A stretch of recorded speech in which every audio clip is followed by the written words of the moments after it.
Grundy for Thanksgiving. Yeah, maybe? and McGregor. Oh, McGregor Point. So yeah, we have a lot of parks coming up, and we can't wait to share all of them with you.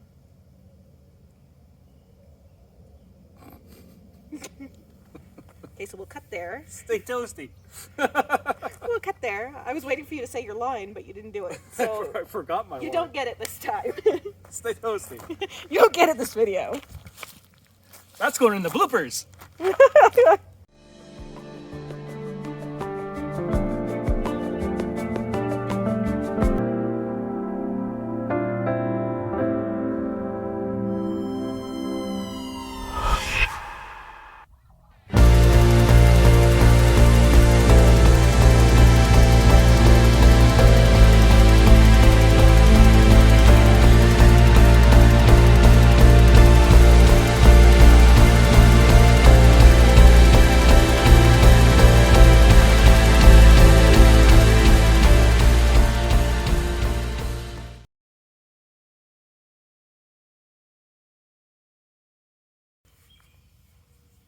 Okay, so the long weekend is here, and for many of us in Ontario, that means camping season's kicking off. Happy May 2-4. Now, we don't go out to the parks on the long weekend. We prefer a bit more private camping, and you don't tend to get that on a long weekend, so we always skip this weekend and make it our chance to really go through our gear and make sure that everything is ready and prepared before our camping season kicks off next weekend. Yeah, we make sure that we go through everything, especially like going through with your vehicle and whatnot. I spent this weekend cleaning out the vehicle. I think there was still some things from our last camping trip in last October. But yeah, it's mainly going through your equipment and make sure everything's working properly.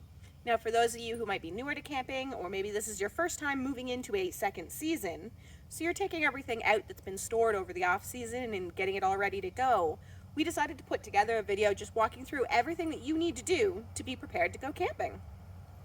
Yeah, so we start off with the tent, our stove, and our other stuff like our batteries, making sure our first aid kit's up to snuff, our bug sprays, everything else that goes along with that. So let's get started. If you're able to do so and you have the space, make sure you set up your tent at your property before your first trip, because you want to make sure that you're not having any issues like broken poles or tears in your tent. We do know that we do have a tear in our tent, and we will show you how to repair that. And also we will be waterproofing that. We do that prior to every season. All right, so as you can see, we do have a little tear here, and the way that we're going to fix that is with tenacious tape. And this stuff is amazing. We've used it before on previous tents and even on this tent, I do believe. And basically, this stuff repairs tears in your tents, tarps, any kind of outdoor gear pretty much, including like sleeping bags and whatnot. So first thing that you want to do is make sure that the area is cleaned off and dry before applying the tape.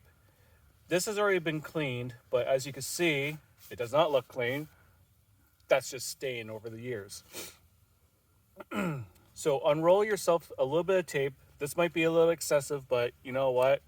I'd rather be safer than sorry. All right, so all you do is just peel the paper off, plastic there, line it up,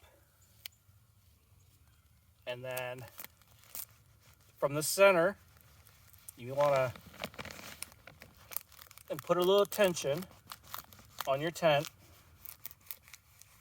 and then from the center, kind of just rub it in like that, out towards the outside edges. And make sure those outside edges have a good seal to them. And what we'll be doing after is taking the same size of tape or so and applying it on the other side of the tent so it makes a tight seal. And as John already said, we also do a waterproofing spray before every season. This just helps to make your tent stay waterproof for longer, because as they come out of the store, they may work really well, but after a couple seasons, that waterproofing, that barrier can wear off, causing your tent to leak, and nobody wants to wake up in a wet tent.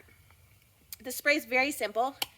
You just pop the lid off, and it says that you're supposed to try it first on an area. We do this all the time, so I've never worried too much about it since the first time.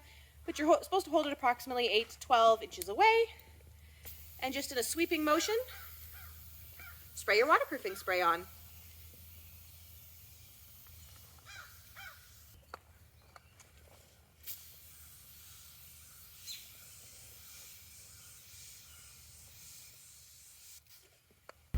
Okay, so we're just going to go over stove maintenance for the beginning of the year. Now this is a brand new stove that just got gifted to us at Christmas time. We're not going to be as extensive with it, but what you should do, regardless if you have with the older one, what you want to do is make sure that you're starting off pretty much fresh. And I think this is the first time I've ever opened this one up, so just bear with me for a second. This is a Coleman propane stove. I will always go with Coleman, but what you want to make sure when you have an older barbecue or stove, I mean, is that you want to make sure that your burners are clean. They don't need to be as clean as that, but make sure that it's pretty clean. There are orifices that are coming through here, through the bottom, and usually what happens during the fall and winter months and early spring months is that little critters like spiders will get in there and block everything. What you want to do is make sure that you pull everything out, blow everything out. If you could get some compressed air, that's probably the best route to go. You don't want to be using any kind of liquids.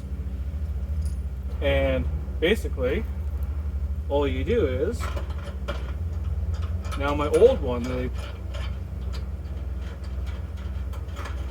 gas connection was actually on the back, not on the front.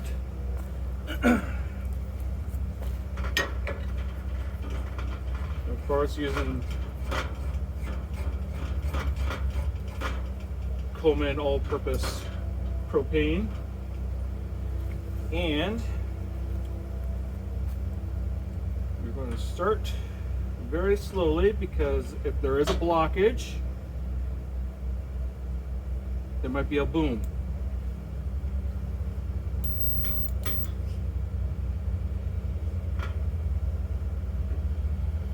Oh, there we go. I got to turn a little bit more.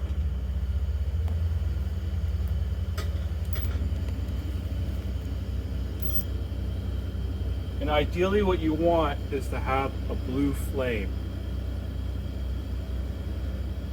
Other than that, you just want to make sure that everything's clear, clean, ready to go for your first trip, so you don't have any issues at the campsite where you actually have to, if there is an issue, you don't want to be going to the hardware store to fix your stove, or heaven forbid, buy a new stove because it wasn't properly maintained at the beginning of the season.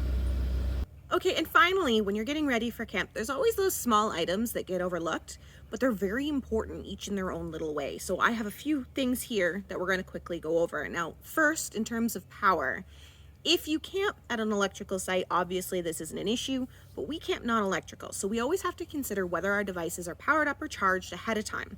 This could include anything from a little Bluetooth speaker. This one's actually a Bluetooth speaker and a lantern. We love it. It's woods. Or we use a chargeable lighter.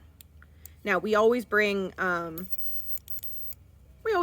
extra matches or a flint lighter just in case, but we like that this can just be recharged and reused versus having to purchase the ones that have the fuel in them.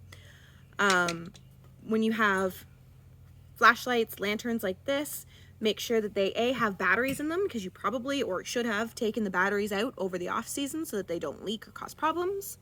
Like this one right now isn't going to do as much good. There's no batteries in it. So it's here on the table so that I remember to do that.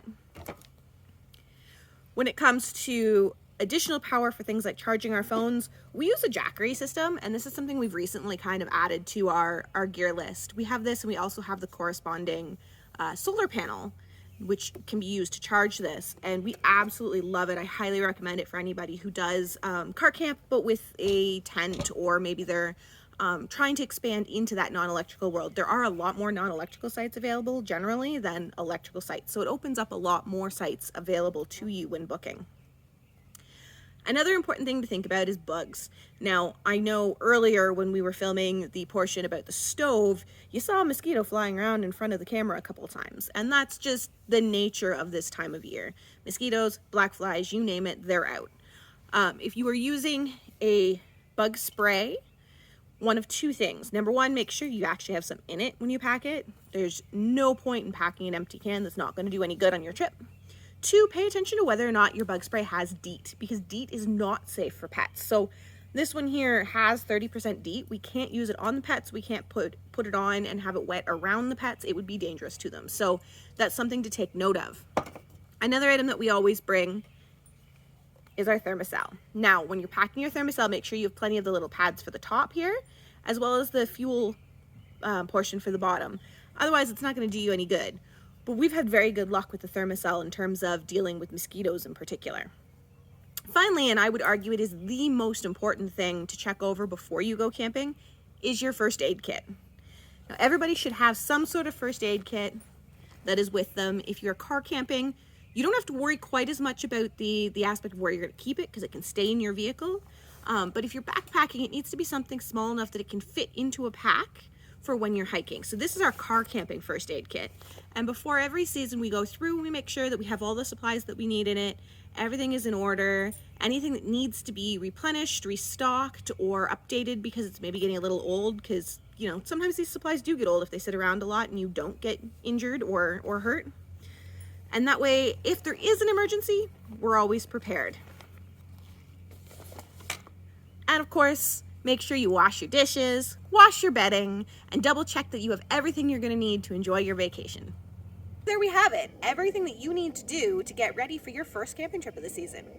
Yeah, and if you have any tips for us, or if we forgot anything or anything like that that you wanted us to talk about, let us know. And make sure you hit subscribe so that you don't miss any of our videos. We are going to some incredible parks this year in season 2. We've got Owenda, Lake Superior, Chutes, Mississauga, Restoule, Halliburton Forest and Wildlife Reserve for anyone who hasn't been there yet. Yeah, and I think we're going back to Grundy for Thanksgiving. Yeah, maybe? and McGregor. Oh, and McGregor Point. So yeah, we have a lot of parks coming up, and we can't wait to share all of them with you.